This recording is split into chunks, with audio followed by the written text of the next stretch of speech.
As the RCMP Commissioner stated earlier, they have clear and compelling evidence that agents of the Government of India have engaged in and continue to engage in activities that pose a significant threat to public safety. This includes clandestine information gathering techniques, coercive behavior targeting South Asian Canadians, and involvement in over a dozen threatening and violent acts, including murder. This is unacceptable. While attempts have been made by the RCMP and national security officials to work with the Government of India and Indian law enforcement counterparts on this matter, they have been repeatedly refused. This is why, this weekend, Canadian officials took an extraordinary step. They met with Indian officials to share RCMP evidence which concluded 6 agents of the Government of India are persons of interest in criminal activities. And despite repeated requests to the Government of India, it has decided not to cooperate. When I spoke with Prime Minister Modi at the end of last week, I highlighted how incredibly important the meeting between our national security advisors in Singapore this weekend was going to be. He told me that he was aware of that meeting. I impressed upon him that it needed to be taken very, very seriously. It is obvious that the Government of India made a fundamental error in thinking that they could engage in supporting criminal activity against Canadians here on Canadian soil, whether it be murders or extortion or other violent acts. It is absolutely unacceptable for any country, any democracy that upholds the rule of law. That is why we have taken such significant measures, why the RCMP chose to come out today and disrupt the pattern of Indian diplomats collecting through questionable and illegal means information on Canadian citizens that were then fed to criminal organizations that would then take violent actions from extortion to murder against Canadians. No country, particularly not a democracy that upholds the rule of law, can accept this fundamental violation of its sovereignty. Canada fully accepts and respects the sovereignty and the territorial integrity of India. We expect India to do the same. In this case, they did not. Next question. I know the events of the past year and today's revelations have shaken many Canadians, particularly those in the Indo-Canadian and Sikh community. Many of you are angry, upset, frightened. I get that. This shouldn't happen.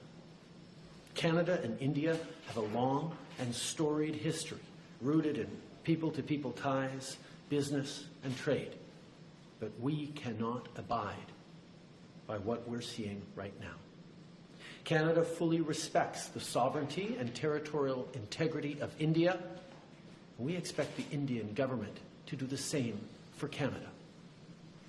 As Prime Minister, it is my responsibility to provide reassurance to those who are feeling their safety has been compromised, but most importantly, it is my responsibility to take action and to never hesitate in doing what is necessary to protect Canadians. That is precisely what we are doing today. What repercussions do you expect? Well, first of all, let's highlight that none of us want to be in this situation. This is not a choice that Canada made to create a chill in Canada-India relations. India is an important democracy, is a country with which we have deep historical people-to-people business ties at a time where the instability around geopolitics means democracies have to stick together.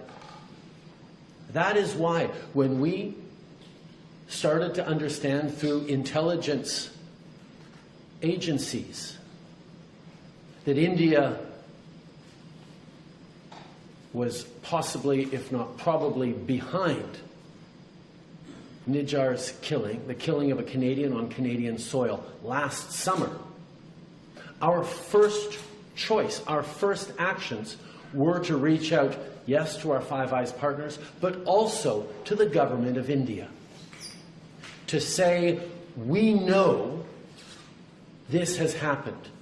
Work with us to fix this. We don't want to be having this fight, but obviously the killing of a Canadian on Canadian soil is not something that we can ignore as a country. So every step of the way, we have apprised India of what we know.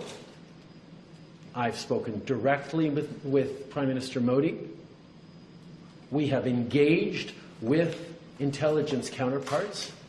And unfortunately, every step of the way, both after I made the statement in the House of Commons last September and till now, the response of the Indian government has been to deny, to obfuscate, to attack me personally and the integrity of the Government of Canada and its officials and its police agencies. And we have simply said, we're going to allow our agencies to do the work, particularly to move from intelligence collection from agencies to police investigations that result in arrests, trials, and consequences within a rigorous and robust and independent judicial system. That has been our approach every step of the way. And indeed, over this past week, when the RCMP reached out to its law enforcement counterparts in India, there was a path where we could have worked together to ensure accountability and changes and steps that would have resulted in keeping Canadians safe, because that is our top priority. India, the Indian government, rejected those advances, rejected our attempts to find some way through this. And that brought us to this point of having to disrupt the chain of operations that go from Indian diplomats here in Canada to criminal organizations to direct violent impacts on Canadians right across this country. From breaking news, detailed analysis, in-depth interviews and explainers, follow the Times of India.